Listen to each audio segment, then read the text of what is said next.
Awesome date. Sometime in the future. Awesome topic. Topical and witty. This is the OSMcast.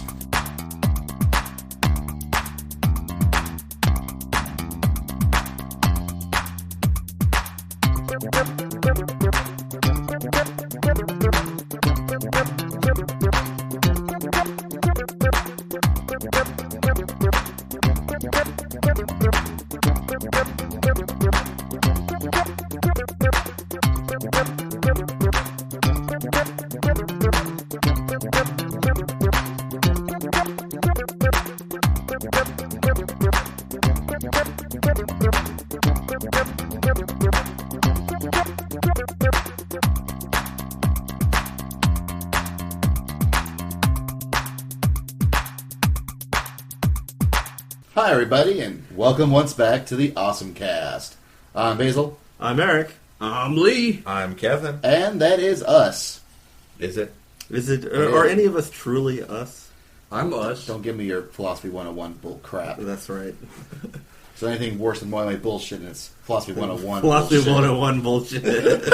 And that white line bullshit. So, this is we're doing something different again. We're going back to the OSMtable. A round table of awesome proportions. Actually, it's a rectangle. Talking about... Shut up. They don't know that. round. No. Here's how it happens. This table descends from the heavens. It smashes into the ground about right now. Boom! Most Knights of the Round. Yeah. They're like 18 of them, and they each do almost the full damage cap. So by the time you're done, you've killed Sephiroth. This unit is armed. Knights of the Round. It's a fully functional crucifixion. Crucifixion, that's right. But tonight, we're talking about online TV. Which is interesting because we're an online radio show that's talking about online television. Meta. I don't know if that's meta or just the logical It's evolution. side meta. Hulu killed the podcast stars. I mean, technically, since we're audio talking about video, it's like we're behind the curve at trying to peek over the curve. Exactly. Well, there's the guys doing the future media, but here we are back here going, we just do audio. Video's hard. Time. We could I could get some hand puppets, so we could have awesome TV. I suggested that for the 100th episode, but Basil doesn't want to do it because they would see us. They could see our soul. No. Maybe puppets. Maybe puppets would be okay. Awesome Cast Puppet Pal. Yeah. Only we'd have actual puppets, Actually, not some some stupid puppets. flash crap. They have actual puppets. They do actual puppets too. No, I've only ever seen the fake stuff. Okay. Man, I made Flash plenty stuff. of puppets. I don't know which one came first, actually. Like, I'm not sure which one came first. The real Readers, puppets or the... if you know which one came first, you can let us know, and we'll give you a cookie. At awesomecast@gmail.com. You can also go to the OSMcast website and check out the Index of Awesome No one at likes that voice. awesomecast.com. Or you. Or that shirt. Ow. I'm sorry, that was terrible. I don't know where that came You've been from. watching too much Angry I've been Video watching Games. too much Angry Video Game. Cool story, bro. Cool story, bro. Man, we'll tell it like this now. Man, this is what you get. Do the Turd Ferguson voice. That's what they all want. Yeah, Turd Ferguson. I'll tell you now. Turd Ferguson don't take that. Like, Shut up. that's the best exalted game ever. But anyway. So now we're going to talk about some of them online TVs. And French fries. I love French fries. They go Google ketchup. So, for Cool. anyone not familiar how this Soul. works, we're going to have Basil be moderator, toss out questions. We're going to babble shit about them, and when we get boring, Basil's going to toss out another question. So, do we all have to get a funny accent? Because, this I'm calling the British one right now. All right, I'm going to be the southerner. All right. I'm going to be Lee. Oh, shit. Oh, shit, it's my normal. I'm going to talk like this, like a fanboy. Oh, That's not the way better than everybody else. Hey, you need a wine glass. I have a monocle as well. It's very distinguished. Oh. Way more distinguished than you. Okay, no Go ahead, accents. First question. Buffalo diarrhea. Fuck. You've been writing down all the Angry Video Game insults. Maybe. So what was your first experience of television via the internet? Definitely Homestar Runner. Yes. That's mine, too. Man, way back in everybody, I just sound off. Who's here was Homestar Runner? It's Eric. Where's yours, Kevin? I've been trying to remember. It probably is. What about you, Basil? No, I guess if it was something that was just something I didn't download, Yeah. and maybe it was. It's been so long I couldn't say for sure. Homestar Runner is the first thing I remember that was on the internet on its own location. Not even on its own location, just on the internet. That I came back for episodic content. Exactly. That, like something they would do a short, and I'd go, "That was cool," and I'd laugh at it, and I'd come back a week later and watch the next short, and it was the first time I remember that television experience of just sitting there and watching what someone had written and done for me. I honestly can't say I didn't watch it regularly. Like I think when I first became aware of it, I had poor internet access at the time, and it just wasn't something I did. Although had I had better access to the internet, I probably would have been coming back again and again. Well, it's not something that they did regularly. As any Homestar Runner fan knows. Yeah, well, there were stretches. The emails. Yeah, the emails started once a week, and depending on how they kept that up, changed years. Like for a while they were keeping it up, for a while they did a shit job. Then you come back years later and go, "Wow, they've got all this crap." Although for me, there was a long period of time where I would check every day to see what they got up there. I think that what happened was they had kids. Right? Yeah, like every time they had a kid, the website would go away for like 6 months to a year. Yeah, like they were updating children and their constant need of attention. They were updating once a week until end of this year, just about, and then they stopped and have put up one thing for April Fools, and that's all they've done all year is because they've got another kid.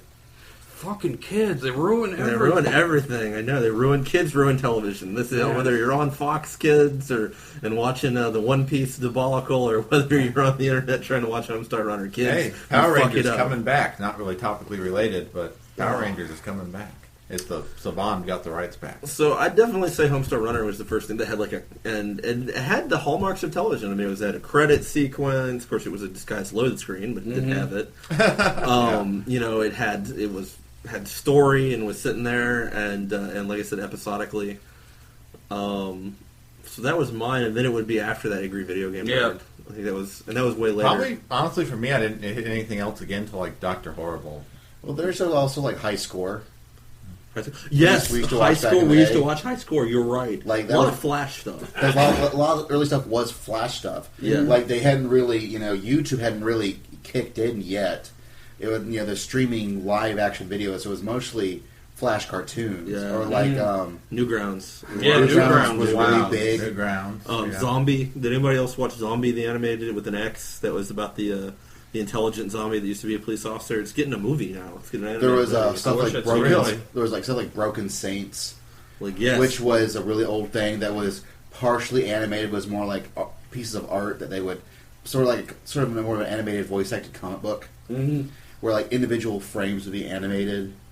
There's a lot of early like Flash animation stuff. It was really I'd say Flash was like was it Dead Frog or what frog? Toasty Frog. Toasty Frog. Toasty Frog. Which he still does. Or Legendary Frog. Legendary Frog. Toasty Frog is Jeremy Parrish, but no, Legendary Frog. Oh, okay. And he actually has a podcast himself somewhere. A lot of them do. We should look it up and link it on the when we put this up. If we remember. But I forget the one random high school kid who would do like a bunch of sprite based stuff. Yeah, like 8-bit theater, like linked to him a lot. Well, there was Mortis. This was his name. Mortis. Wasn't that like the Flash, the online webcomic that was done as an animation rather than a comic? Oh, that's Alex Kidd. It was Alex Kidd. Like there was I remember that. I remember. You mean Kid Rad? No, Kid Rad was a different thing. Wasn't Kid Rad like the static? No, wait. It is Kid Rad. I'm sorry. Alex Kidd's a Sega it wasn't character. Flash. Alex Kidd is a Sega character. Yeah, correct. Kid Rad was he didn't actually use Flash. He actually made it moving GIFs. Moving GIFs, but it was you'd click the next panel and a sequence of things would go along, and it looked like a video because I remember now. Yeah, and that was actually my first experience of anything like it. Like was actually I remember reading that or watching that before Homestar Runner. But it was Kid Rad. No, I did that definitely second. Homestar was dope. Man, I think I was watching Homestar in way back school, when maybe like early high school. Well. And the Homestar Runner for me was back, like, this is, of course, it was 10 years ago we're talking about here. Back when it was Suze who actually introduced me to it. She was back home from, I think, college, actually. It was maybe more, about 9 or 10 years ago. And she was, "Hey, Basil, have you seen Homestar Runner yet?" Like, "What's Homestar Runner?" And she drug me to her house to show me You know that those two guys' dorm room is like a shrine at Georgia Tech now? They were going to Georgia Tech when they did Homestar Runner, and like according to our friend that went there, the part of the campus tours, they take you to the Brothers Chap's dorm room, and like, wow, they go, this is where Homestar Runner was born, was here at Georgia Tech. I wonder how long that'll last. Yeah, because Homestar Runner in the last few years isn't really... I've still enjoyed it, but I can understand what you're saying, and especially with this newest lag where people have kind of started to forget about it, and while I've still enjoyed it, a lot of people have started to go, Well, the lifeblood of a online television or an online anything is traffic. Yeah, that is the lifeblood of what you do, and if the lifeblood of traffic is updates. Yeah, exactly. The lifeblood of traffic is updates. No traffic, no updates, no T-shirt sales, no cash, no substantial living. Exactly, and they don't do advertising. Like, Homestar has made it on merchandising alone. Yeah, they don't do any advertising on their site. I don't think will we ever have a chance for them to actually be able to have the money to pull off another Strong Bad CD. Yeah, exactly. That was really their high point. They actually were able to put on music CD. Well, they put out a video game real recently. Yeah, it's pretty recently. Yeah. Oh yeah, I played the Wii Strong Bad games. So. I haven't played all of them yet because I'm a bastard, but I played some of them. They're good. They're good. The Sam Max guys, right? Yeah, the Telltale games. Telltale games. Yeah, Sam Max. Like, they're good people. Yep. So I think that's the ground for first experience. What's up next? What do you watch currently? We got Angry Video Game Nerd, Homestar Runner when it updates. I watched Dr. Horrible. I just thought I'd throw it out there because it was so awesome. Dr. Horrible. Even though it doesn't update. Penny Arcade TV. Yes. I like the Blamamations. Blamamations. I haven't gotten into those yet. Are those pretty good? Depends. The Blamamations are improv almost. And so it's one of those things where they're either hilarious or duds. Like number 2 specifically is with the fish people. I thought was terrible. And it's real stylistic too, because like there's one where a guy is like debating and he just blows a horn and that's his whole debate. And my brother thinks that's the funniest concept ever. Well, I just got bored with it about 30 seconds. I thought that was amusing personally. So it's one of those things where I need to check those out. Does Straub do those too? Is he part of that? Yes, he's that's Kristen and Scott Kurtz, or the Christopher Straub and Scott Kurtz are the two. Well, I haven't kept up with. I haven't read his whole Starship whatever, but his Chainsaw Suit comics I find to be the funniest ass thing ever. Yeah, 2 cops. Yes. Accidentally went to the police graduated academy twice. So now I'm 2 cops. And we need more force. We're sending you back. 4 cops. 4 cops. Yeah, exactly. There's but yeah, Blamamations are good. What else online? I watch my TV online a lot of times. Bones, House, Hulu mostly. There was a while where at times I followed certain shows through the internet mostly. The Guild. Watch The Guild online when it updates. Mostly through Xbox Live. I've recently been going through the backlog of Nostalgia Critic, who's Angry Video Game Nerd's arch nemesis, which they both seem to take great amusement in, and the fans take too seriously. Yes, but I need to check that. I've been meaning to check out Nostalgia Critic and Nostalgia Chick. Yeah, he's actually, that site has got a ton of people doing a ton of different web shows about a bunch of different subjects: comics, books, video games, old movies, new movies. And there's also, of course, the Nostalgia Chick, who is like the Nostalgia Critic, but a girl. Now, I've noticed something while we were going over what we watch, where it's almost universally comedy. Like, there's exceptions here and there. There's the Penny Arcade TV, which is more of a documentary when it's not the Blamamations. There's Dr. Horrible, which was comedy, but it had dramatic elements. Yeah, it had a story to it. Besides TV shows being streamed through like Hulu or whatnot, is there any online that's a serious? That's a serious, exactly. I don't think I've seen an example. Maybe. Okay, this isn't exactly a serious, but have you guys ever heard of I think it's called There Will Be Brawl or something? I've seen all the the fan made Smash Brothers. It's like Smash Brothers parody in a dark universe sort of deal. It's not exactly serious, but it's not exactly. It's a Smash Brothers parody, but done in the way of like almost like Watchmen. Yes. Well, I think that's you'd almost group that in with the Dr. Horrible thing. Where it's a comedic thing that had dramatic elements in it. Like, even though it's in a dark world, I think the idea is inherently a joke. You see Captain Falcon walk in and punch some guy and he explodes and dies. It's serious, but it's still, you want to laugh your ass off on it. I mean, the closest thing I'm thinking of, and to be honest, I've never watched these, so I may be totally off base, were like the Lonely Girl something videos. Lonely Girl 15, I think. Yeah, that was a YouTube. I believe it was a YouTube thing, and people thought it was a real person talking about their life, but it turned out to just be like a story the person was making up. And after people realized it was a story, it kept going, and apparently got even odder because they felt like they could just make up whatever they wanted at that point instead of just trying to make it sound plausible. Well, I haven't seen this, so what's the format? I don't know. I've never seen it. It was something I came across when I was trying to look a little bit up of stuff I hadn't actually seen for this thing.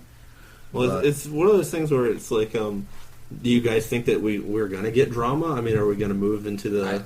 It's going to eventually happen. I think the trick is that a lot of the stuff you see, right, that is very specifically comedy, tends to be like still mostly either in the sketch comedy format or the review format. Exactly. When you look at stuff like we have mentioned for Mega 64, yeah, which started off as like a video equivalent of Jackass. They've really grown it out so that they can do general parodies or even commercials. They do online commercials for other things. And I know, for example, Screw Attack, they have their own pretty much news site show on there, and it's not very humorous. I'd say there's some funny points, and they try to be funny with it, but it's mostly just to give you gaming news in like 15 seconds or some shit, or a minute. Yeah, that's the serious stuff I've seen all tends towards the review / documentary / news. Like, the closest thing to dramatic stuff we get is The Guild. The Guild and Dr. Horrible. Dr. Horrible. But... And even that's not really... And I think, there's also the reviews things like Co-op, which used to be the one-up video guys who then formed their own thing. They actually now also work with EGM now. That's back. But I think my real point was that when I was showing you all this sketch stuff, it's not easy, but it's to do an actual real drama, and to actually it takes a lot more like...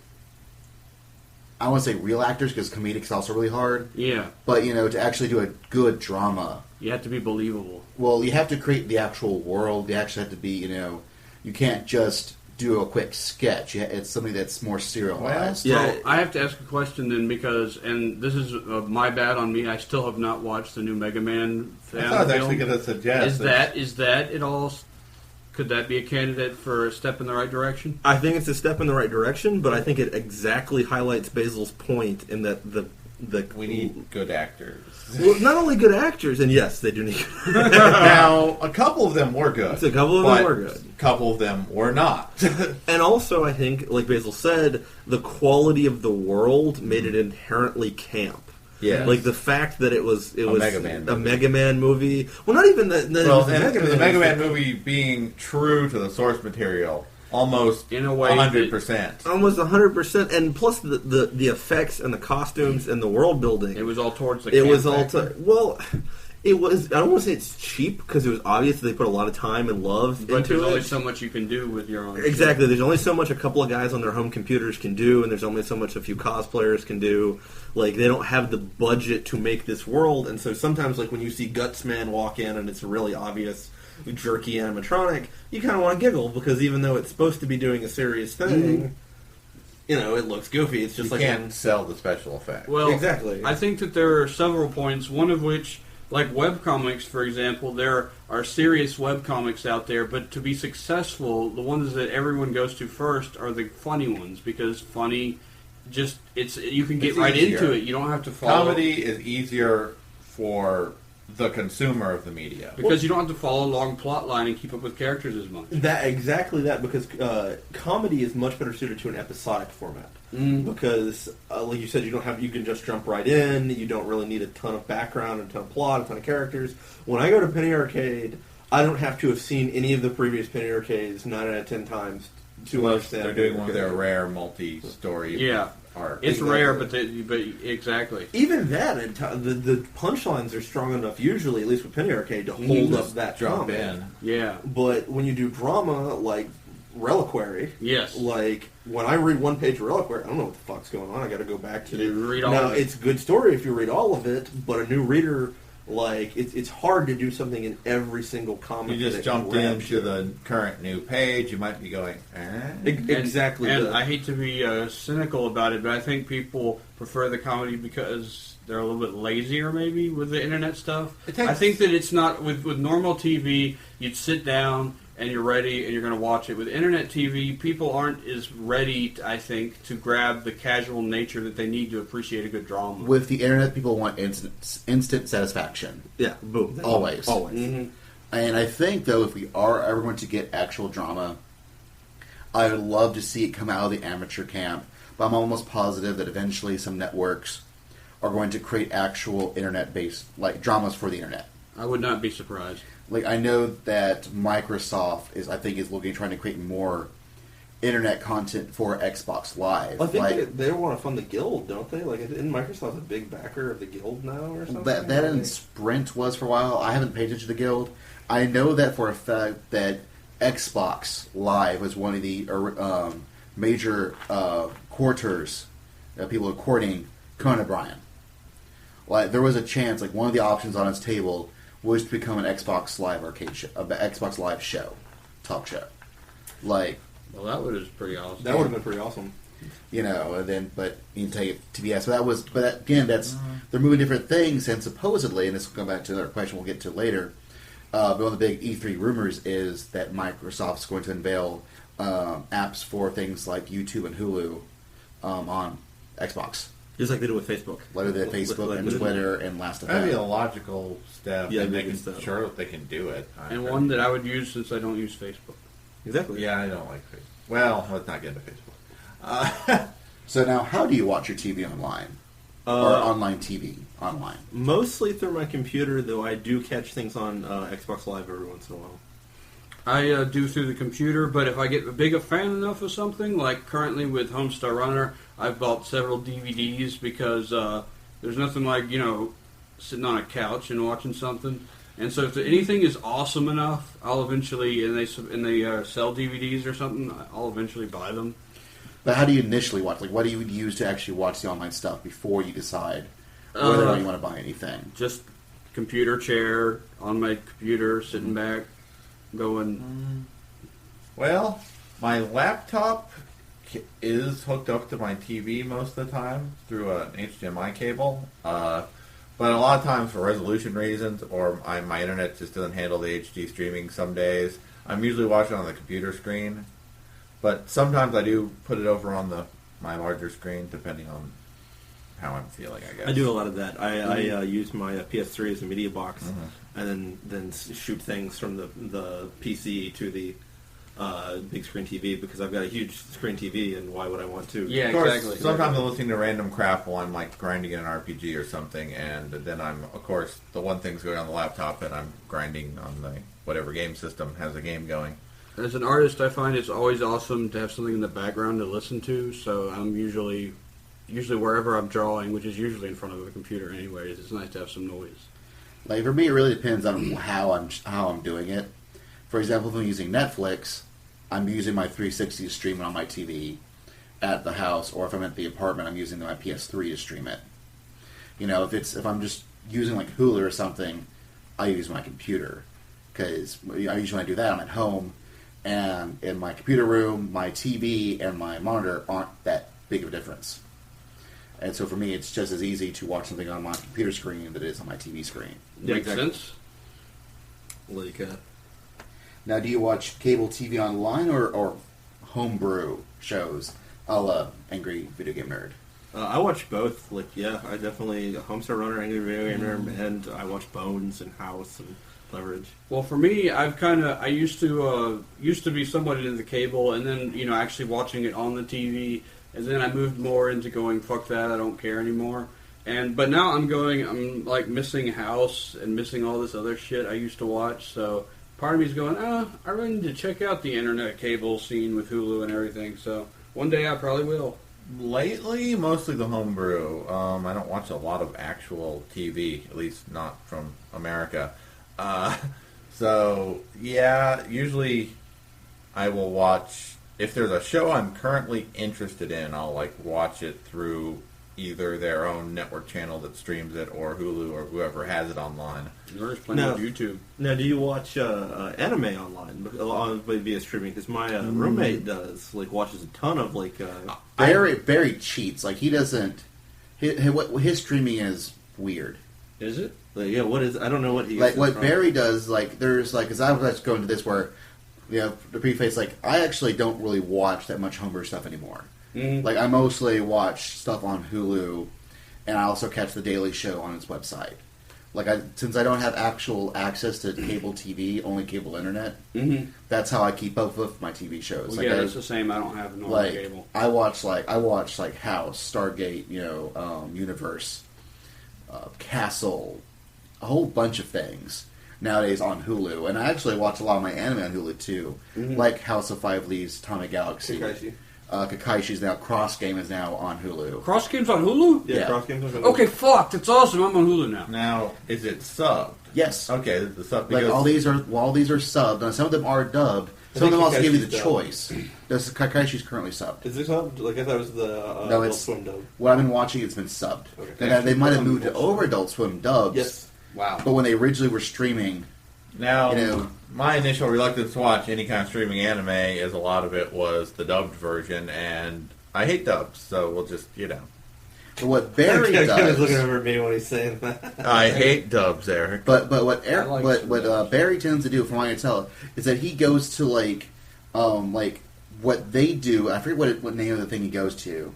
I think he just types in "watch anime online" and gets to whatever first hit he gets. He's got some website. What that website does, all it does is it takes the current fan subs that are out, and then rigs it to stream online. Okay. Like, so what he's actually hurting the industry, like in every possible way possible from what he's doing, because all the ad views and stuff are going to that one website. Like whoever made this page and are streaming those fan subs, they're making all the money. Like he's not going to Funimation's website to stream things. He's not going to Hulu. And so if you were to watch those, guess what? Whoever licensed the actual anime, the actual licensors, they're making ad money when you watch it officially on official streams. But the cheating aspect aside, I mean, do any of you guys watch it? Like I watched Kakaishi when it came on Hulu. If I had known it, I wouldn't watch one it. episode. What did Air Gear? Did Air Gear premiere on IGN way back in the day? The first What is episode? Air Gear had a preview of the first episode. First That was coming out on episode DVD. that was Man, That was before really the stream really got into it. got big. Yeah, There's a lot of good places to get good anime streaming now. Like Anime News Network does their own I think streaming. Funimation had Mushishi up at some point. Yeah, Funimation's had Musashi. Like Hulu's got a lot. Like everyone goes through Hulu now. Crunchyroll, Man, it has transformed from a really skeezy business to an full site. actual site that's actually somewhat legitimate. Yeah, they're the ones who are running Hero Man. For Mushishi though, that's one of those things where I would never watch it on. I want the DVD so I can just sit down on like a relax and watch, because it's art. It's not, Well, yeah, but it's one of those things where it's. I don't think that watching it on TV precludes buying the DVDs. Yeah, or that's precludes true. it. It's one of those things where are you getting your first exposure to this media? Classically, most media you get your first exposure if it's a movie in the movie theater, if it's a television show on the TV. Now I'm getting my first exposure to a lot of media on the computer. And then if you find it's one of those things you want to sit down on your couch and enjoy, then you buy the whatever. Then you buy it. It's Yeah, easier exactly. if you're on Hulu or whatnot, and you see, I've never seen this, but yeah, I got a half hour to kill. It's Or, like or if they've got it on Hulu, you don't even have to buy it because you can just stream it to your TV, blow it up, and it's an HD stream, and it depends. Like for example, Hulu only goes at 480p. Like it's not really HD. But that said, stuff like the Noitaman A stuff, House of Five Leads, Atomic Galaxy, these are simulcasting things. They're giving us the episode the day after Japan gets it, streaming online. That's fucking awesome. And it's stuff that normally no one would ever see. We can now stream Rainbow. Rainbow's a brand new show. It's about 6 or 7 inmates in a prison during post-World War II Japan. And we would never get that shit. We would never get anything like that.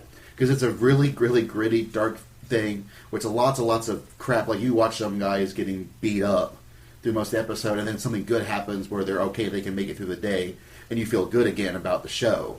Until next week. But it's a whole niche thing where you couldn't sell it on DVDs because you have to have the right audience, and to get that right audience, getting it on the internet is the perfect way to do that because you can go to the small fan base that want it. Oh, you can get it to the internet, and that's so easy to do. That whole fan base is just going to go there. Well, not only that, it's risk free. Yeah, you don't have to free. print anything. You don't have to design cover art. You don't have to pay people to do a ton of stuff. You have to pay for a translation and encoding, but it's a lot cheaper than printing a ton of DVDs and shipping them all over America. And hope they sell. And hoping they You sell. just gotta get your license. You gotta get your license, and you'd have to do that anyways. And a lot of stuff now is also, you mentioned, well, we've got to get exposure. Well, they get the exposure online, and let's say, well, we have this niche audience, like you were saying. Yeah. Well, Amazon is now doing a print DVD on demand thing where people can get their DVDs made, as people order them. The Guild season 1 was done like that,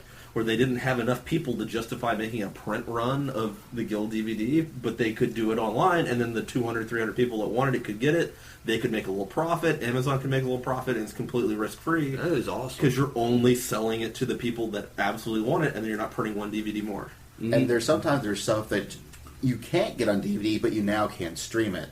For example, Funimation, because they're really big in this, you can stream the entirety of Fist of the North Star TV series. You're serious? Like every single episode, they've got it for streaming. Holy shit! Like, so if you want to go watch all of Fist of the North Star, you do it. In fact, several months ago, Something Awful did a thing where they watched an episode a day and talked about it on their website until they were done.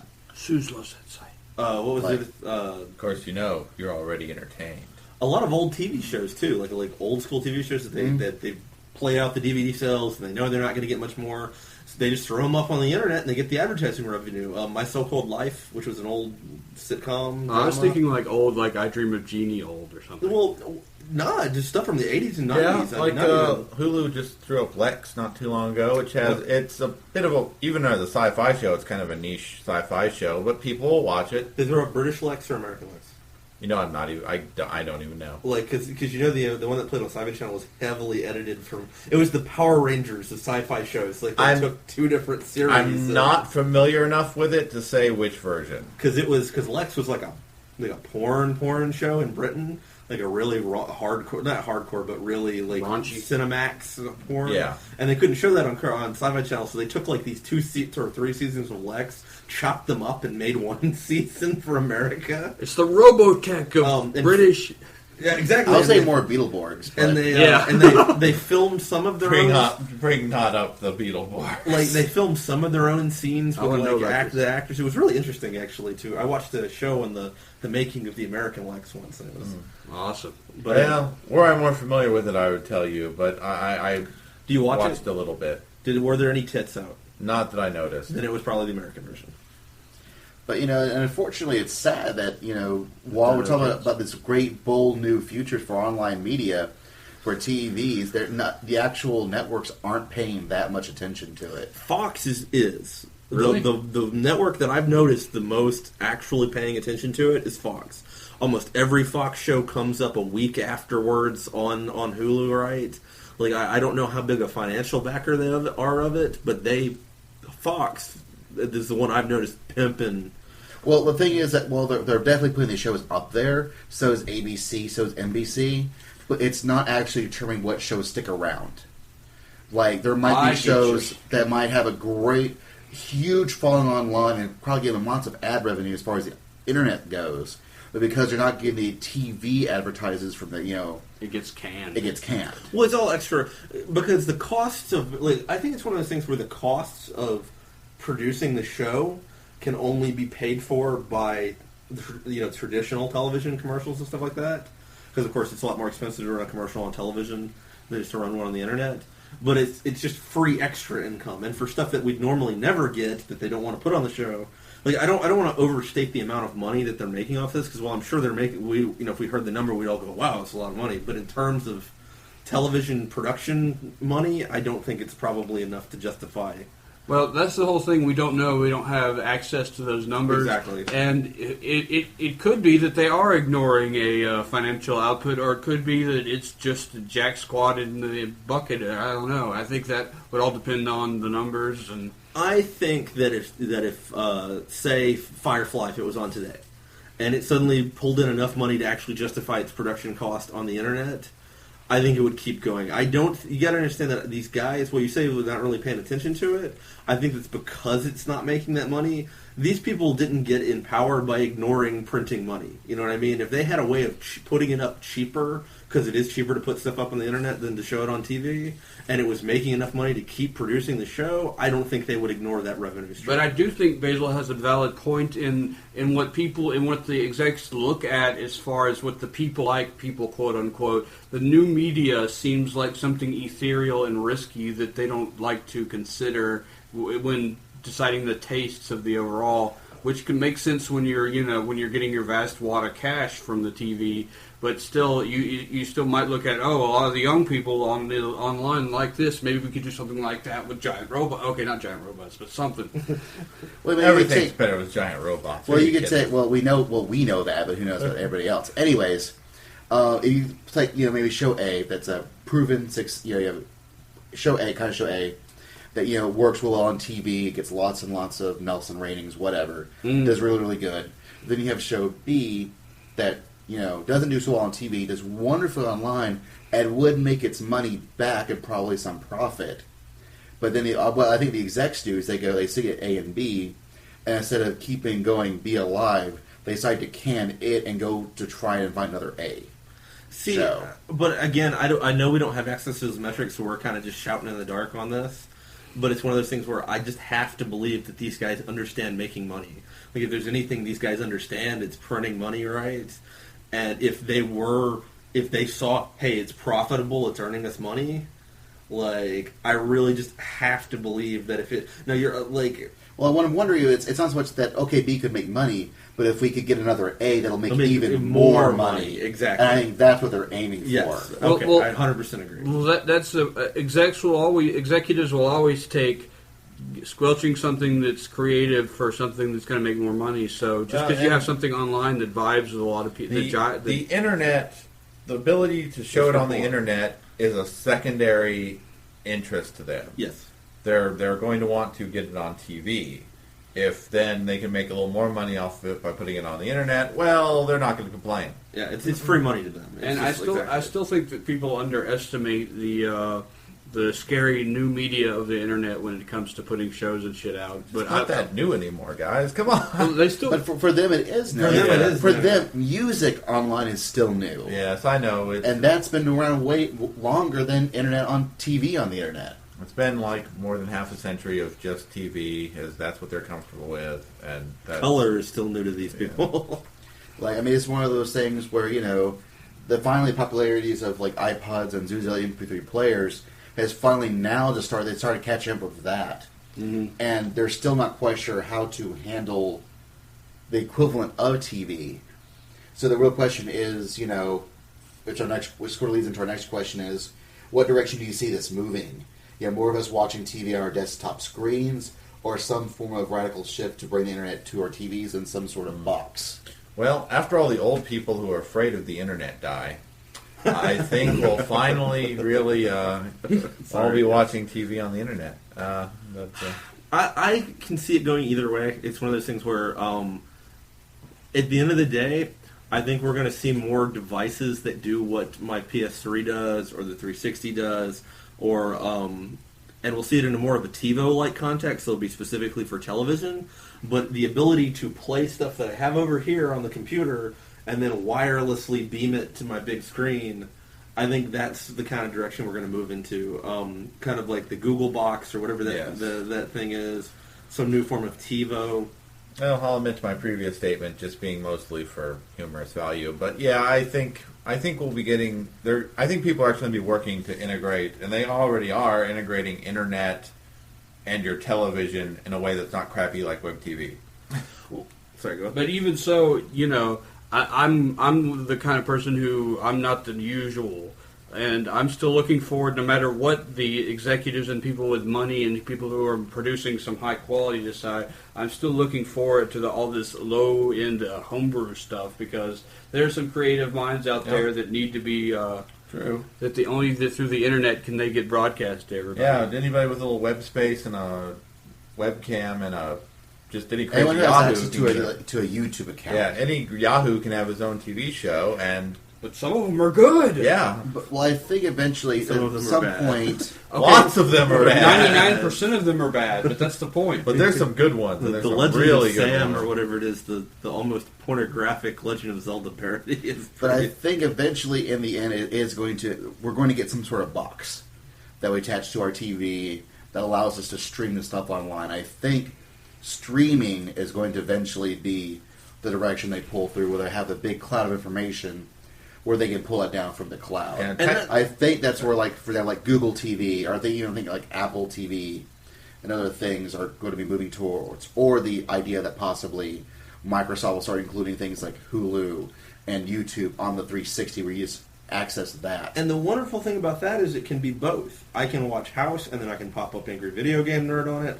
There is, like, I can watch the homebrew stuff, and I can watch my made-for-TV stuff, and I can watch it all on my nice, giant 1080p 42-inch television, and that'll be awesome.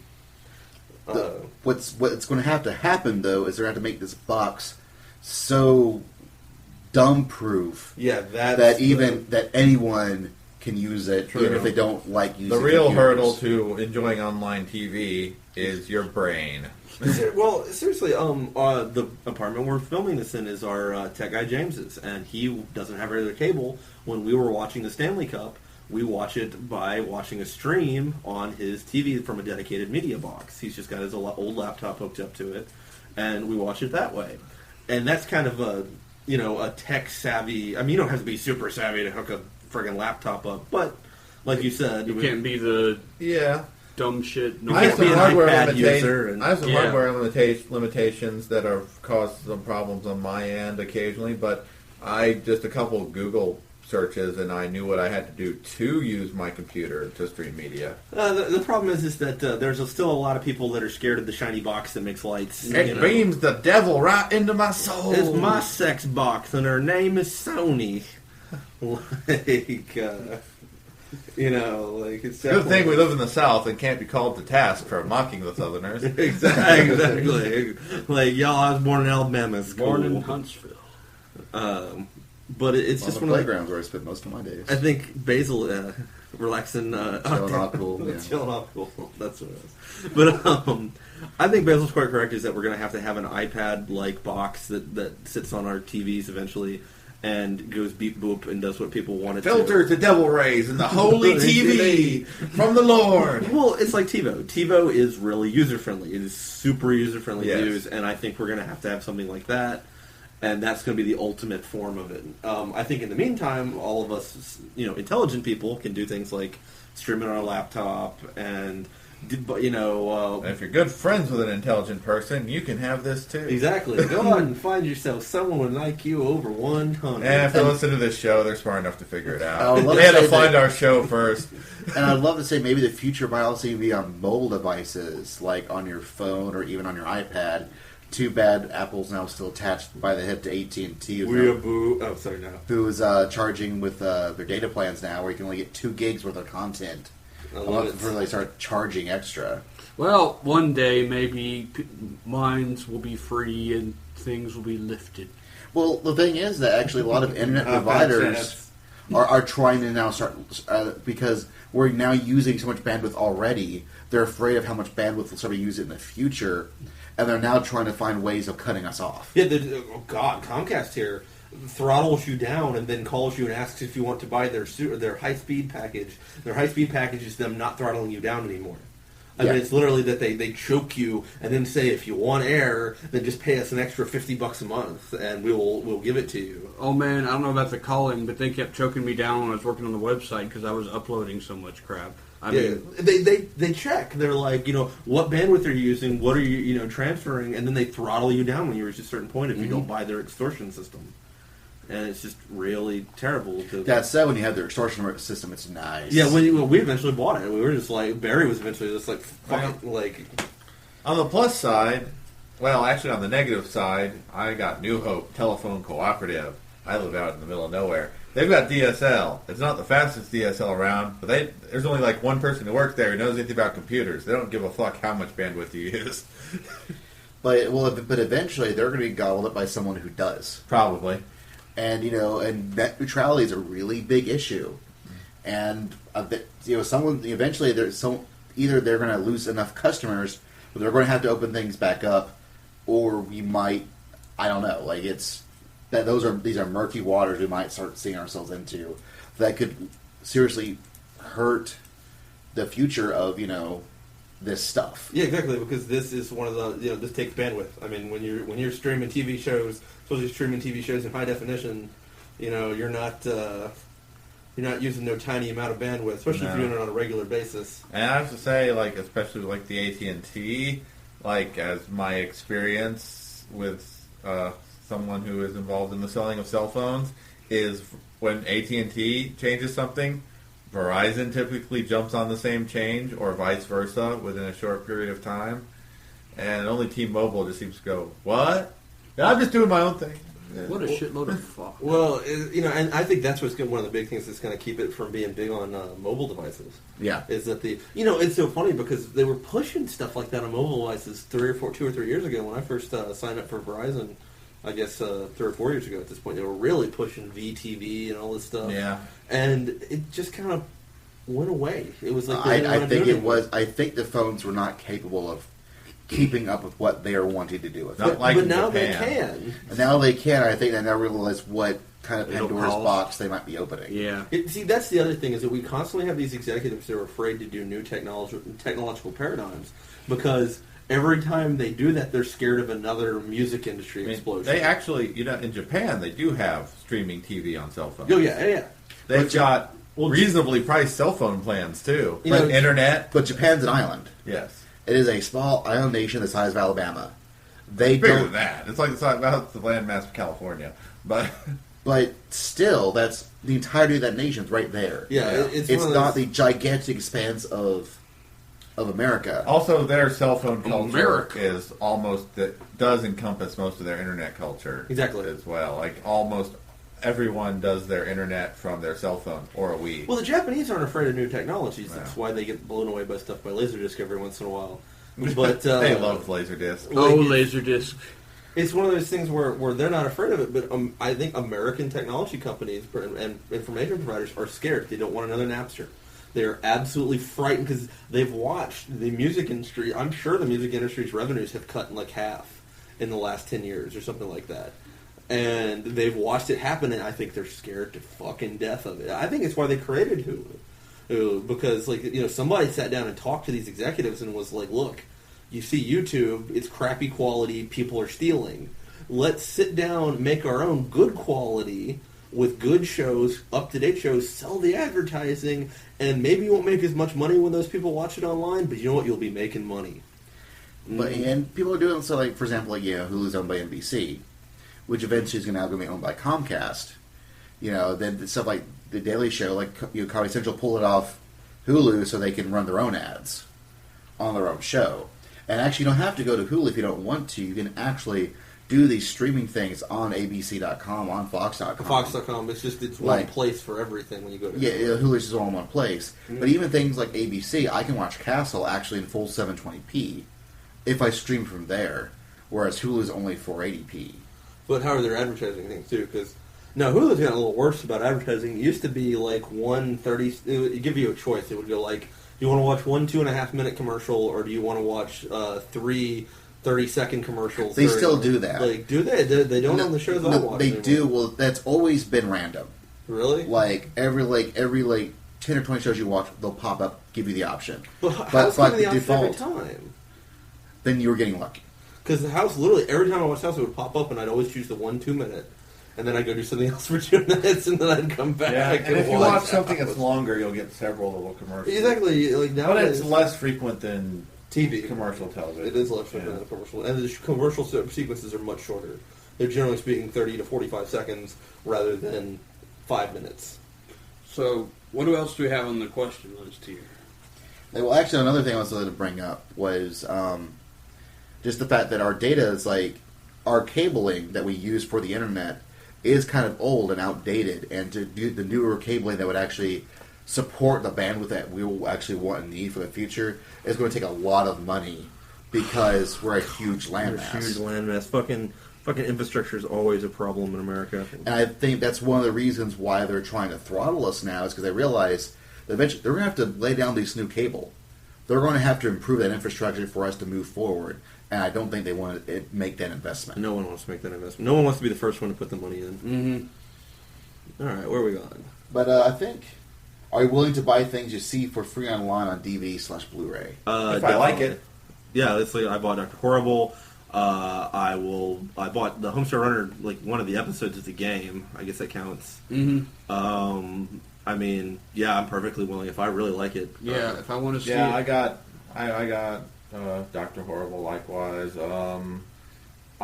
Since I watched all of Titan Maximum on all of Titan Maximum on Adult Swim's website, and then I bought it through Zune for my 360, and I'm going to buy the DVD when it comes out. A lot of House of Mine was done on Hulu before I bought the DVD sets. Mm-hmm. I know you're big on that, Lee. I know that's one of your big... Yeah, I've got several Homestar Runner DVDs, and I'm planning to get Angry Video Game Nerd. You know, if there's something I like... Yeah, I might look into the Angry Video Game Nerd. It might be the only way I'll ever show it to anyone like else in my family.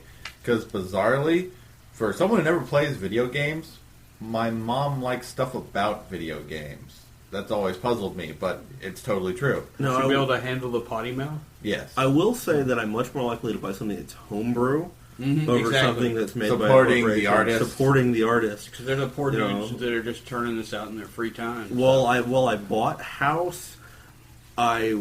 That's a rarity. Like, I'm much more likely to buy Homestar Runner. I went out and bought both the CD and the DVD of Dr. Well, I downloaded the CD off YouTube and iTunes, and then bought the DVD. For TV shows, I have to really like the TV show. Like, I buy House, I buy Castle. What's funny is I buy Leverage, but then when I go back to watch Leverage, I queue back up to Netflix.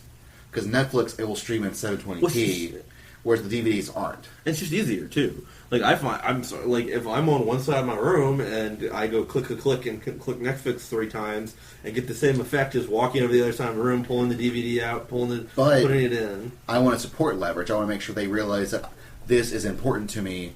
I want this show to continue. Exactly. And I still buy a lot of my anime on DVD. Mm-hmm. Because in the worlds of Carl Gustav Horn, you probably at this point have actually heard him actually speak. Because I think we actually are running that for this. Because James is going to Alaska. Alaska. I didn't hear about that. Yeah, he was talking about the game last week. Oh, okay, I remember. Okay, my brain's dumb. Okay. But anyways, he made a really point where buying anime now is much like a political act. Like, it's so much easier that you can download fan subs or stream or whatnot that, it actually takes so easy to obtain this stuff online that it really takes a real fan to actually pony up that cash and buy something. When an anime show you actually really like comes out on video, you should buy it because it tells people you're serious enough about that show to pay money for it. Go get Kakaishi when it comes out, because it will, because it's on Adult Swim. And it's one of the things where he's actually seen because money that you buy with anime directly goes back to the original the creators. It does happen because anime is such a niche thing. You don't realize that you think it's anime's mainstream. It's not. It's just geek mainstream. And so because of that, there's a lot much closer to the licensor and the original Japanese creators than you think. And the guy, he's an editor for Dark Horse. Dark Horse and does manga. Yeah. And he's actually been able to go, thanks to these American sales, that mangaka could buy a car. Awesome. Woo-hoo! Something like that. And so, it's very... In Japan, cars don't really matter. So if they bought a car, it's a luxury item. It's true. But it's one of those things where, when you buy something, it does actually actively show, hey, this is something that needs to be supported. And you might not get things. For example, Big Wind-Up was a sports anime that Funimation put out. And they put it out in a really cheap format. It was in box sets that wasn't that expensive. You had all episodes per disc. It was a nice end code of good extras, and then no one bought it. And so Funimation went, okay, that means we're not going to put any more sports stuff. This obviously wasn't selling. Like buying anime makes a difference. Buying a lot of stuff makes really good. Yeah. I'm sure we're going to get more Dr. Horrible at some point because it sold well. The Guild, I think the Guild funded season 3, not season 3, is funding season 4 off of DVD sales. Well, that's how we got Serenity. That's how we got Serenity. The sales of Firefox on DVD. Firefly sold so well on DVD. Firefly. Yeah, that was how we got the Serenity movie. DVD sales count way more than they used to. Oh God, Family Guy. Family Guy came back on the air because of DVD sales. Yeah, the DVD sales are so massive that Fox had to go, oh, we did screw up, come back, guys, and make fun of us. I don't think the execs are quite looking online really as a serious thing yet, but they are now looking at DVDs as a real serious thing. Because DVDs are, again, it's much less risk than, and the DVD markups, I know the markups on a lot of stuff, but especially TV box sets. They're a lot. They're a lot. Like, you're talking about a 33% markup, right? And that's just from the store. Mm-hmm. That's not including whatever the markup for that was from the company to Best Buy or whoever Best Buy, the shipper, distributor who Best Buy got it from. And so, I mean, there's a lot of money to be there. They're dragging out old shit from 30 years ago and putting a Captain and the Game Master, the old Zelda cartoons, the Adventures of Captain Marvel, the old serials. Oh God! You know what pisses me off? Just to do my own aside here is I love the Twilight Zone, the original Twilight Zone. And if you want to buy like a short thing that just has some of the best episodes, they'll have like three episodes that are awesome, and then 3 others that are completely random. So if you want the real best episodes, you got to buy all the episodes. So I think Twilight Zone was an early DVD release when they were just randomly doing shit. A lot of the early DVD releases weren't done organizedly. Mm-hmm. Like, God, what was the DVD that I hated because they were literally just random episodes and sometimes they overlapped. There was a TV show. MST3K? MST3K is like that for different reasons. They have to do that, unfortunately, because every time they come on DVD for Mystery Science Theater, which is on Hulu, by the way, so we're tying it into to this. So they're supplementing their DVD revenue with Hulu advertising. But anyway, they have to rebuy the rights, and so that's why the MST3K episodes are random. Because they had the movies there. Yeah, because they bought the rights, but they bought like a 3-time airing contract or something from the movie guys, and some of them wouldn't sell it. God, Roger Corman came and said, "I will never give these guys my rights again." Because they started personally insulting Roger Corman on their episodes rather than making fun of the movie. They started going, "Oh, Corman," and so anyway.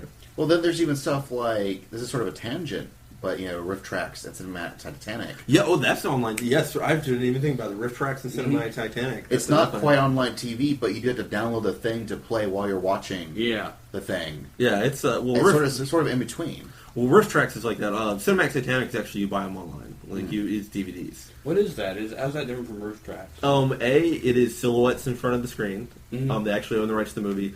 And basically, Cinematic Titanic is all the funny people from Mystery Science Theater 3000, and Riff Tracks is all the unfunny people. Riff Tracks is Bill Corbett, Kevin Murphy, and Michael Nelson, who are the later 3 guys. The second Crow, the second Tom Servo, and Mike. They're not as funny. Whereas Cinematic Titanic is TV's Frank Joel, the original. The guy who played Trace Burlew. Crow and Mary Jo Feld. But the thing with Riff Tracks, though, they built sort of the Riff Tracks empire. Yeah. Where, like, anyone could submit their own Riff Tracks and sell it themselves via their site, and the Riff Track guys take a small cut.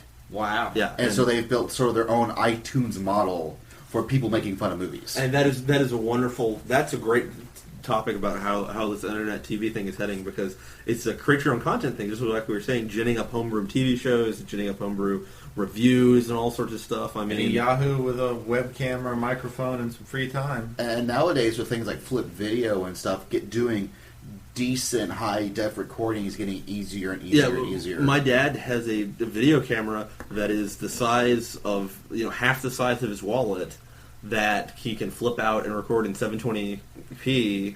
Wow. I'm sure it's not full, but it's not 1080, but it's it's a really lot down. A lot of this homebrew stuff, when I've noticed when they talk about what they actually use, in the rare times when they talk about the use of their show, it's usually something you can just go buy in any store that carries video cameras. Today, during the Apple's big announcement today, they unveiled the new iPhone, and they also announced iVideo with it, where you'll be able to use it, take video, then edit it on your phone. Wow. No, that's what I like. Is I like the corporate structures. I like homebrew content and stuff like the riff tracks, and where we've created user created content, and then make some way to sell it and to do a corporate way to sell it, and then taking a tiny cut. And as long as you're not being dicks about it like Comic Genesis does for webcomics, then I'm about to leave. But then you have stuff like Halo and Skate and other video games where you can take your replays and immediately export them to YouTube. Oh yeah! Oh God! Red versus Blue. Well, man, Yeah, you want to that's talk about Red versus Blue. That was talk about another TV? one. Yeah, early internet television. Can't believe we forgot Red versus Blue. But but yeah, there's stuff I think where I missed the period when that was prevalent. like the 6 months that was popular. Yeah. well, like Red versus Blue was also weird in that it was really great to watch it weekly, but if you tried to run them together, it was not good. It had the unfortunate problem of being associated with Halo, and literally Halo made me hate the Xbox. Being exposed to playing Halo as my introduction to the original Xbox, and I decided I hated this machine and wanted nothing to do And with I it. could think serious, dramatic tale of woe and terror that's online TV. What's what? Dr. Tran. Dr. Tran! We totally forgot about Dr. Tran. That's Flash stuff. I hated the Xbox just for the Xbox, just for the record. Halo wasn't required. Well, that was part of it too, but that was my it involved Halo, and it soured me, and it took me a really long time to even warm up to the concept of purchasing an Xbox 360 because of the original Xbox. Yeah. Which this is totally unrelated to the discussion at hand, but that's my story. But yeah, Dr. Tran. Dr. Tran. It's real doctor. What did Lee's got a comment? Well, now I've forgotten. Damn it. Forgotten it! Damn it, Kevin. There's also Knock Force, which is by the guy who used to do RPG World, to bring back to Round Webcomics. Wait, he's doing something these days? Yeah, he does. He ended going to animation. Like, you realize that the he does it for a living. second or third season of Venture Brothers, he helped direct. Holy shit, you're fucking me. No. He worked with you're shitting me. He was the animation director for like season 2 or 3, I forget which. Wow. I think it was season 2. That's why he quit. One of the reasons he quit RPG World was He was in. Well, He had a real job now. No, he was in college, and was about to go into the real world, and he just couldn't keep it up anymore. Yeah, he tried to bring it back, and then he got a real job, and he's like, "Sorry, guys, I can't do it." But no, yeah, he worked on Venture Brothers, one of their animation directors, and helped lay out like scenes and stuff. Well, holy shit! Did he ever give that comic away? Stuff off topic, but he was trying to give RPG World away. A ways for someone else to continue? Yeah, someone else to continue. He had a thing up, and it was like this. The team of writer-artists want to do RPG World. I have no clue. I know his big thing is his own world work he does with a friend of his. It's called Knock Force, which is part like animation, part rap group. Part rap? Yeah. So and they do a lot of little quick little videos you can watch on YouTube. It's pretty funny stuff. And so he's still doing stuff. Well, he's still a out guy. there. But I don't know why you'd buy RPG World, because from my point of view, it seemed like it was pretty darn close to the end. You don't buy it. He just wants to give it away. He wants someone to finish it. He'd give it away just so someone will lovingly... will lovingly finish it. Well, I hope someone will, because someone who understands his vision. I don't know if anybody remembers it anymore. Yeah, exactly. It's too long. It's like Exploitation Now. I used to love the shit out of it. I love Exploitation Now. Unfortunately, Aaron's Story kind of put a foul taste in my mouth. I stopped and never read Aaron's Story. Am I the better for that? Yeah, yes. It had one good joke as far as I'm concerned, and that was the polymorph spell to increase the girl's bust. And other than that, I never... But going back to the topic of online TV, guys... Do we have any more questions? What's your favorite piece of online television? Right now, Penny Arcade Television. I love Penny Arcade TV. It's a documentary style that kind of gives you a look into the hearts and minds of what are basically the two geek icons of our my fucking generation. God, about Penny Arcade TV. Just the setup they have there makes me drool. It's a creative person's dream. Get everybody you know is creative, put them in an office, and do your shit. It is awesome. Yeah, it's totally badass. I love the desks. They have desks. Like one day... I'm gonna have that where it's like the desks back to back and the two monitors. I love that. And to sit around. toss the ball around, talk about what we're going to do today. Well, exactly, and then they have it. They have it structured. They're like, we come in the office at 9 a.m. We spend from 9 a.m. till 11 a.m. coming up with our comic idea. We spend the next time writing it. Then we give it to Gabe, and I go fuck off and work on merchandising and other things for that was a Tiger's thing. Yeah, but it's my favorite piece right now. I don't know if to include Blamimations in it or not, because while I really enjoy them, my favorite thing is wandering around with Penny Arcade guys, getting their view on the universe. Them talking about D&D, them talking about how they work their office, them winning awards. Like, Blamation also feels very much like Tycho and Gabe really liked the things that Straub and Kurtz did together. Then they stopped doing it, and then they're like, no, that was actually funny. You should bring that back. Yeah, we'll pay for it, whatever. We don't care. We're Penny Arcade, we wish. It's mostly ballers. Well, I really liked the Penny Arcade TV, but my favorite as of late has been the Angry Video Game Nerd, and James Rolfe's stuff in particular.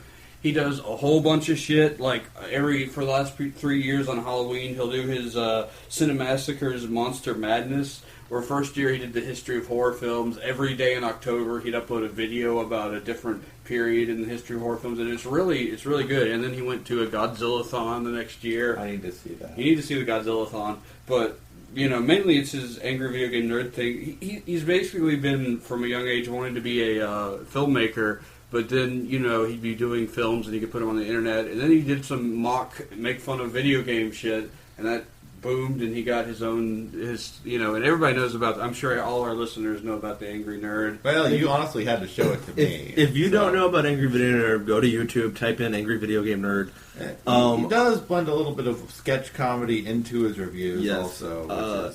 I would start with Silver Surfer. I think that was the first one I watched. If Lee's got another one. Oh, there are plenty of good ones. There's X-Men. X-Men's another good one. X-Men's another good one. Any of those old ones where the LGN stuff he's bashing is great.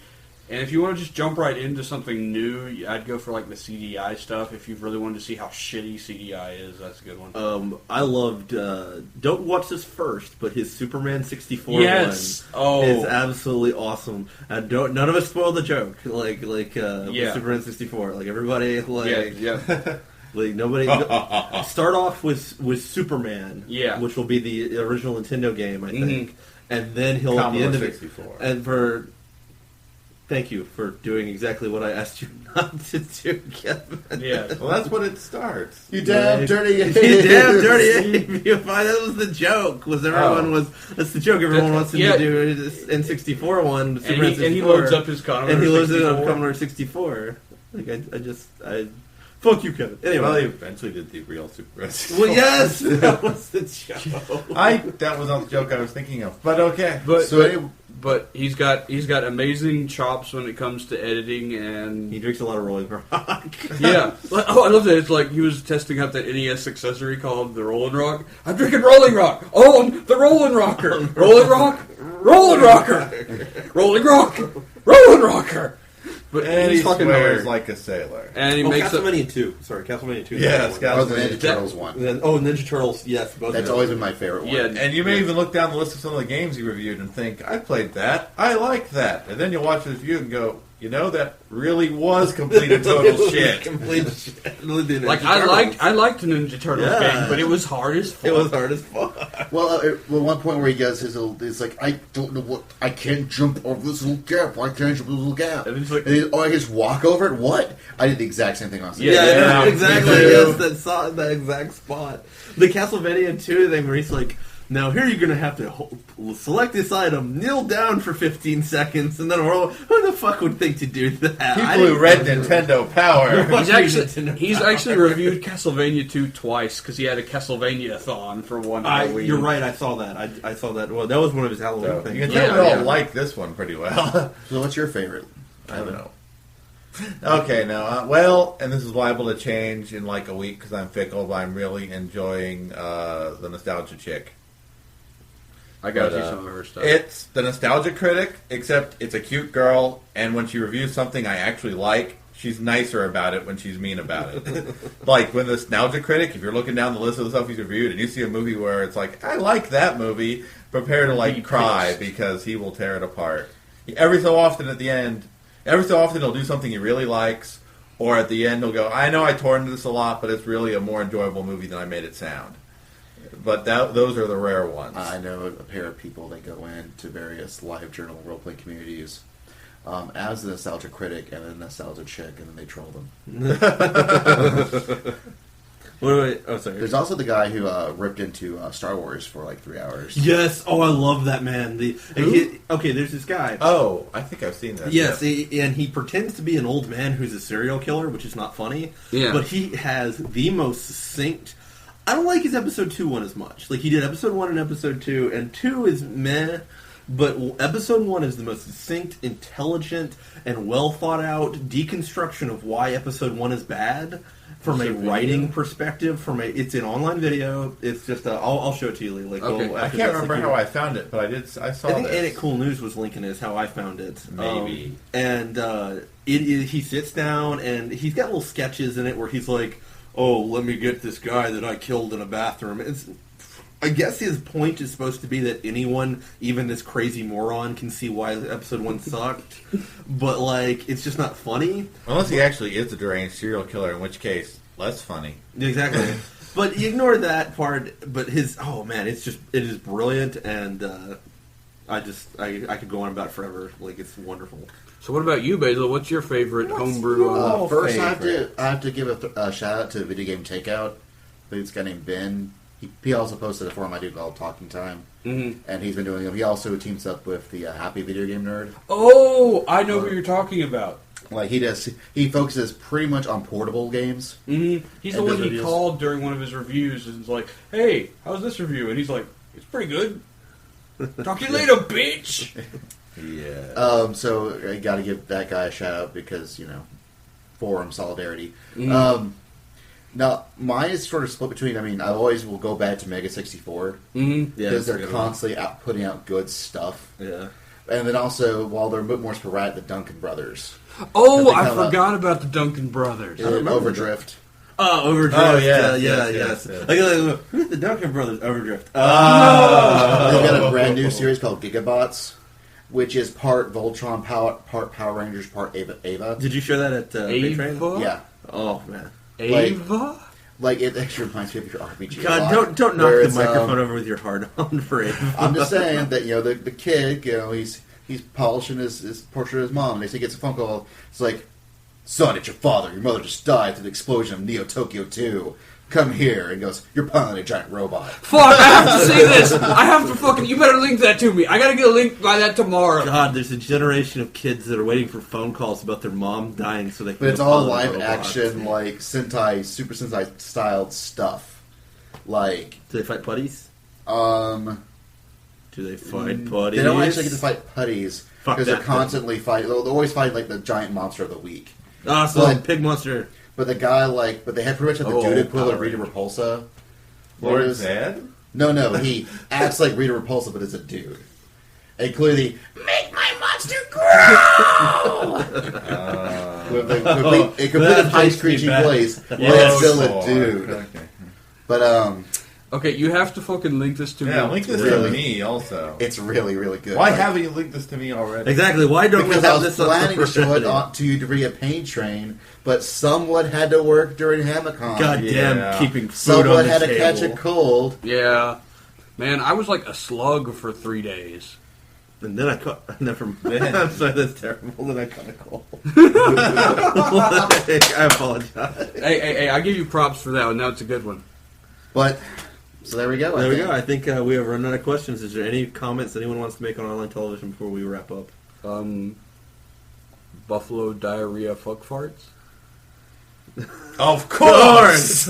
Why didn't I think of this before? He's done it! Quick, shut the podcast off. Nothing that we can say now will be any better. We will defeat the world. See, that was worse. That was like... Yeah, do that again. What do you mean that was worse? No. I like his. Go for it. I like both endings. I like that, I thought it was cool because it was like this thing where we were going to go, destroy the world because of this awesome thing that Lee had thought up. He said this thing and Kevin was like, of course, that's it, exactly. Just what we need to destroy the world. For anyone, too much nostalgia critic, but anytime anyone proclaims in a movie that they're going to rule the world, destroy the world, it cuts to M. Bison from the Street Fighter movie going, of course! Exactly. Which is... Are we still running? Best, Yes. God damn it, man. We are still running. Will you shut that off? James, you just So for y'all, this might have been the podcast of your lives. For us, It was Tuesday. It's Monday. It's Monday. It's Monday, yeah. dang it! Shut the damn thing off. You guys.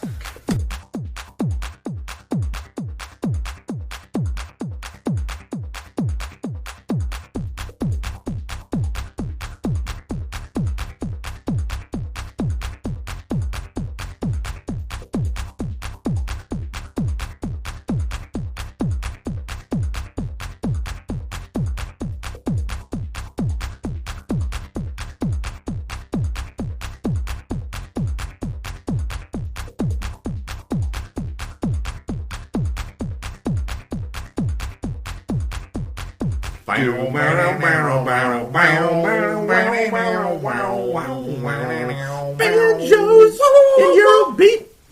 Ass-brain, fecal fucker, shit-shaped anus brain. Oh, somebody's been watching Angry Video Game Nerds.